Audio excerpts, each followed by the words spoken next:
Vi er de dummeste mennesker i hele verden. We are pretty stupid. Okay, third time's the charm, is that what they say? Hi friends, and welcome to Wives vs. World. I'm Anya. I'm Jackie. And today we're gonna do our 1500 subscribers Q&A. Exactly, we meant to do a 1K one, but then everything went to shit and I lost the footage. So here we are, trying again. I'm so sorry. That's okay, baby, that's what happens, I'm sure. I'm sure. First question, any plans for siblings for Adonis? Any more fur babies? You answer that. Yes, definitely. As many as we can fit in our what is called 2-room apartments. 1-bedroom apartment. 1-bedroom apartment. How many cats is that? Let me know in the comments. But I think we should wait until Adonis is a bit older. So you can help raise them a little bit because Exactly. It's exhausting raising a kitten. Very cute though. Very cute indeed, like you. But a lot of work, like you. So what do you guys think about each other's career passions? I think you ended up a very different place than where you thought you were gonna end up. What you do now isn't the education you took. I mean, project management and IT was not my passion, but it's what I do now, and it's something I take a lot of pride in, and something I think is really interesting. So, carry on, my wayward son. That is the wayward son. So Anya's parents just got home, which is why she's being very awkward right now. You're embarrassing me. I really admire your passion because you're just so good at finding joy and pride in whatever it is that you do. And though it's not where you expect it to end up, or it isn't what you dreamed of or whatever, you still really like it and you're proud of what you do and you're really into it. And I find it really, really inspiring. Thank you. I'm really inspired by what drives you and the passion behind what you do, because I think you've put yourself out there right now. I think what you did before, and you just finished your studies. Can we give a round of applause? That's really good. I think that your passion for creativity and storytelling is something that I find very inspiring and very moving. You put yourself into the work you do with a passion and a drive that I haven't seen from anyone else. And I think that's really admirable. Oh, thank you. So thank you for inspiring me. Okay, and we got some voice questions. I'm just gonna summarize them into: did I do any voice training, and have I ever had lower or more male-sounding voice? The short answer for that is I have never done any voice training, so I can't really help you there. The longer answer is I've always done some acting. I've always been really fond of mimicking stuff and doing sounds and voices and singing. So I think I have always sort of trained, expanded my register, but I think I'll do a whole video on that some other time. But of course, I have had a lower voice, but not by a lot. When I sang in choir, I was a tenor most of the time, but then sometimes when we were lacking a couple of altos, I could step in and do that. So it's always been in the higher range. Do you watch RuPaul's Drag Race? And if you do you have any favorite queens? Yeah, we've watched the first 10 season and the All-Star seasons and had a lot of fun with that. So we definitely have. Indeed. At one point I was a really big Alaska fan. Yeah. Definitely. She's definitely my favorite. I think I've always been into, I think Katya is really wonderful. I think she's a hoot. When I was into RuPaul's Drag Race, I would always look for people who had the same kind of eccentricity and the same kind of intellectual approach to drag. What is your favorite and least favorite thing about each other? I think I already touched upon this, but my favorite thing about you is your drive and creativity and the passion you bring to what you like. You do something 100% or you drudge through it. You take no pleasure in it at all. You are 100% driven by passion, because it also means that when you find something you really like, you can just go at 100 miles per hour and keep going. My least favorite thing about you is how rigid you can be about things and processes and stuff like that. Sometimes that can stifle my devil-may-care chaotic attitude and approach. I don't necessarily want to lay out every step before I start doing something, but I think I think my very favorite thing about you, and I've said this before, but it must be your kindness. You're so kind to everyone and to everything, and you want everyone to have a good day. And I also really, really admire your ability to just be happy in everything you do. Like, you wake up with a smile on your lips, and it's just like, it's gonna be a good day. And every day you say, I've had a good day. And it just feels like a ray of sunshine to be. Well, the first comes right as I wake up next to you, so how can I not have a good day from then on? And then the second one is I come home to you, so how can I not say I've had a good day? What's your least favorite thing? I guess this comes as no surprise, but that you can be really unstructured and kind of messy and a little bit sloppy sometimes. Everyone's shocked. And like your inability to plan once in a while just messes things up. Yeah, and you're getting really good at planning if you want to, and I really like that. It makes me really happy. I like structure.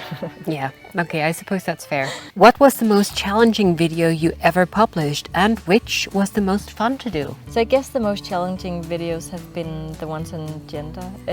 I think the one called One, two, three.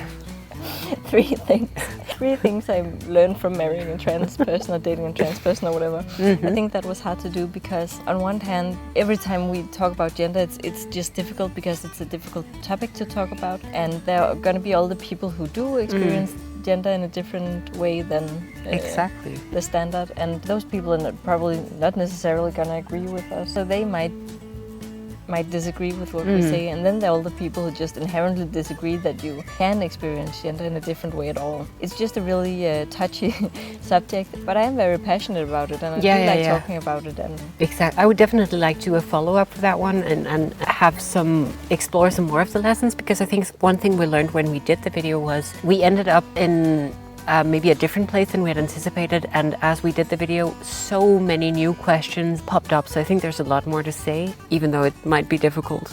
Yeah, it is, yeah. I think the most fun videos to do have been the ones where we make each other laugh, like the drawing videos or the quiz videos. We always just laugh so much, and it's really a good time when we do those. I think the drawing ones are the most fun. I'm really out of my depth with them, because I take my time as someone who likes to describe themselves as an artist, and having to do something in the shortest amount of time possible, it stresses me out and I forget everything. And I think it's so much fun. Is that it? I think so. Thank you. And now I'm magically gonna change the frame a bit for no apparent reason. Are you fully vaccinated, and do you have any plans of traveling abroad? We have just gotten our very first vaccine. And we were the very, very last age bracket in Denmark to get the vaccine. Yeah, because apparently if you're between, 28 and 34, 32, you don't really have a life. But we're getting our last dose in August, and then we're fully vaccinated. We don't have any plans right now of traveling abroad. We are in our own little summer paradise that we hope to enjoy for most of the summer. But I did look up a page with like flight cancellations and stuff like that, and that got me thinking, oh boy, wouldn't it be nice to go to Italy or Greece or Spain or something like that. But for now, we're just staying put. Yeah, we'll see. Yeah. Are there any books you like a lot that you would recommend? We want to do a video on our favorite queer books. So if you have any favorite books that are not queer, you can say those now. Do I have any books that are not queer that I like? That's not the question. No. Do you have any that you really like that you want to recommend just off the top of your head? Ancillary Justice by Anne Leckie. It's a trilogy, but I would mostly recommend the first book because that's really, really good. Detransition Baby is really good. I thought it was really great. Yeah. Haven't read it. No, I recommended it for you. You didn't read it. I'm not salty. Sure. Well, I really like historical fantasy and queer romance books. So in that genre, I really like The Song of Achilles and Tipping the Velvet and Captive Prince. So if you are into stuff like that, then you could check those out. Yep. Oh, Gideon the Ninth, really good. Oh yeah, then we have a really good question from actually a friend of ours about. I was wondering, is hormone something you must take for a set period of time and then the treatment is finished, or something you'll have to take for the rest of your life? It is something you have to take for the rest of your life. In my case, I take anti-androgens and I take some estrogen. So something that suppresses development of testosterone and something that promotes or releases estrogen in my body. And to maintain those levels, I have to take these pills forever. Of course, you can have different times in your life where you have different levels, and so you have to correct for that. But yeah, short answer, you have to take that for the rest of your life. Is it something that's been covered by medical insurance, or did it represent a financial challenge to consider when you made your decision? For me, it is mostly covered by insurance. I'm a member of Denmark, which is national health insurance thing. So I get like contacts and glasses and dental stuff partially subsidized that way. The same with my hormones. So it wasn't a big obstacle, and I appreciate that's a very privileged position to be in. Are there ever situations when having conversations about queer issues in Danish where certain words or concepts might not exist in the language, and so you have to frame discussions differently than you would in English? Yeah, I guess so. I guess most of the terms that we do use are English terms, so we just kind of assimilate that into the Danish language. Sometimes the terms are translated, but I feel like they don't tend to stick, or they tend to feel a little bit out of place or something. I'm not sure. If it's very academic, you might actually have some terms in Danish that you can use, or something that stands in. But I think for the common person, the easiest thing is just to substitute whatever Danish word you would use with an English term. If there are any other Danish people watching this who have a different opinion on let us know. Question, yeah, let us know in the comments. Because, I'm only speaking from experience. Yeah, we don't know that much about that specifically. What do I do for makeup? I know nothing about it. You've come to the wrong place. Neither do we. Just look at us. No, I would recommend, honestly, just going onto YouTube and typing tutorial for winged eyeliner or something like that, and get the basics down. Exactly. You don't need contouring. No. I mean, look at us and judge for yourself. My initial thought would be like just learn some basic eye thing, and then you can expand if you want to, or have the means to do it, or are curious. Yeah. We are not that into makeup. We wear very little makeup. We've worn the same style in 10 years, and that's not going to change. Yeah.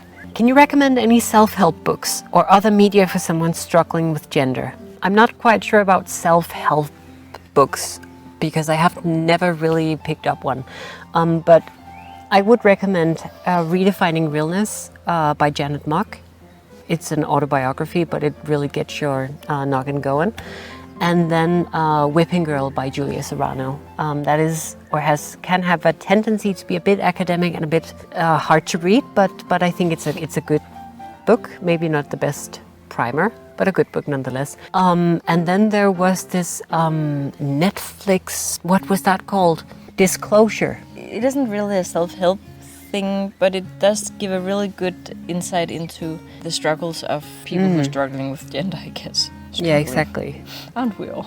So Disclosure is mainly about how trans people and how gender deviancy has been viewed, especially in the last 50 years, and is really dealing with stuff like representation, but also touches on so much history. I don't think it's very uplifting, but I do think that it gives a lot of insight and understanding of maybe why people...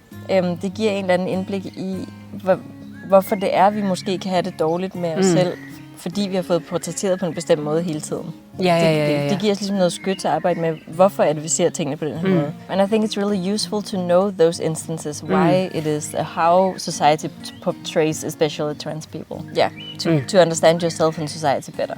What's it like in Denmark for the trans community? I think that's a difficult question to answer. I think, just get this out of the way first. Compared to how it has been in the past, things are swell. Compared to a lot of our neighboring countries, and compared to especially how things are in the US, couldn't be better. But looked at in and of itself, I think that the Danish trans community definitely have some obstacles. I think there's still a lot of misinformation. I think there's still a lot of ignorance, a sensationalization. I think that there is definitely still an impulse to make it about it. It kind of always comes back to like genitals and stuff like that, and not. People really do want to talk about genitals. They don't should. It's like people just love discussing genitals, and I wish they would keep me out of it. I'm not that interested. I wish we could have a higher level of debate, but at least it's not at the level of whether or not trans people are people or whether they are predatory or stuff like that. Or whether they deserve to live. Which I understand is kind of where the level is at in the UK at the moment. So my heart goes out to you. But I think all in all, it is okay, and I think by comparison it is great. But if that's what you can say, it's great by comparison. It paints a very bleak picture of what it's like. It's a little sad, isn't it? Yeah. Well, here's to hoping, baby. Do we have a high note to end on? No. Do you want to ask a question? Yes. If you could choose to spend the rest of your life as a koala or as a finch, what would you choose? I would choose the koala because you would be my eucalyptus tree and I would just sit on you all day. You would eat me? No, I would sit on you. I would hang like this. Why is it hanging like that? It's like, okay, I'm hanging like this. What's your favorite smell? Rain after a hot day, and then the specific smell you get from like asphalt or like pavement. That was a serious answer. I like that. Okay. Your farts. That's what I expected. Anyway, thank you for watching, everyone. This was what we had to say for our 1,500 subscriber Q&A.